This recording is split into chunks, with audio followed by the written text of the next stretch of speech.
In this video, I'm talking about the proportion notes that should be in your composition book.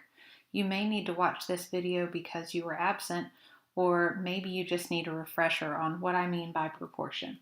So in a proportion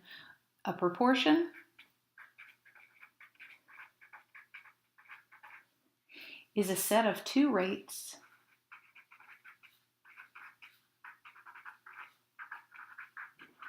or ratios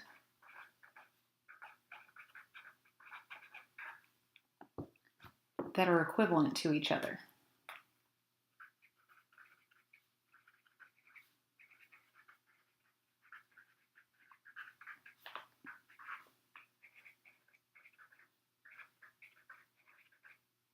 My pens are running out.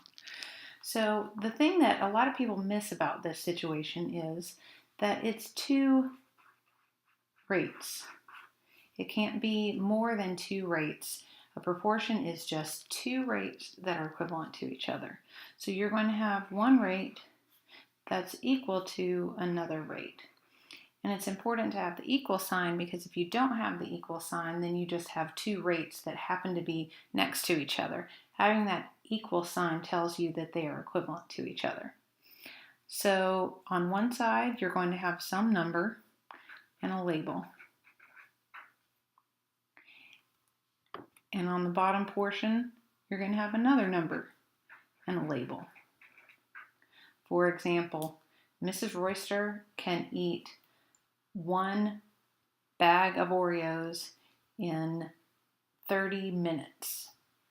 Or there are two girls for every 5 boys in the class.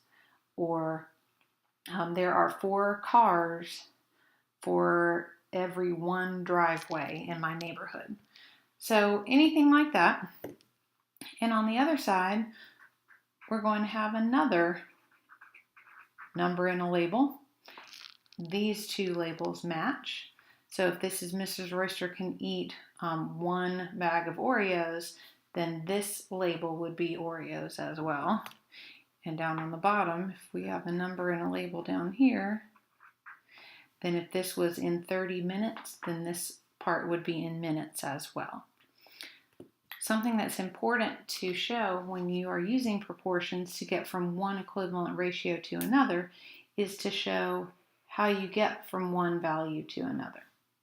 So you're going to draw the arrow with an arrow at the end and not just an arc like this, because that arrow shows some information. It shows what your starting number is, and then we're going to write what you did to get the final number. So you could divide by a number to get your new rate, or you could multiply by a number to get your new rate. And whatever that number is down here, you're going to divide by the same number or multiply by the same number on the top portion of that proportion. So an example would be if there are 2 girls for every 3 boys in the class,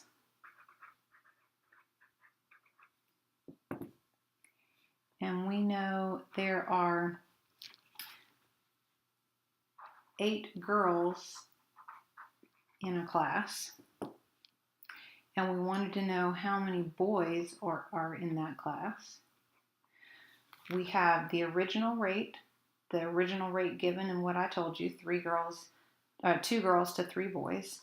And if I know that I have 8 girls in the class, then I can go ahead and put that information up here on the same side of the new rate that the girls were on the original rate.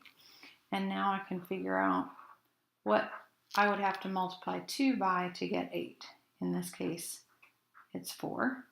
And if I have to multiply by 4 to get from 2 girls to 8 girls, then I need to multiply by 4 to get from 3 boys to 3 times 4 is 12. Right. So in the class, there would be 8 girls and 12 boys. This is a proportion because it's 2 ratios or rates that are equivalent to each other, and there's just the 2 of them.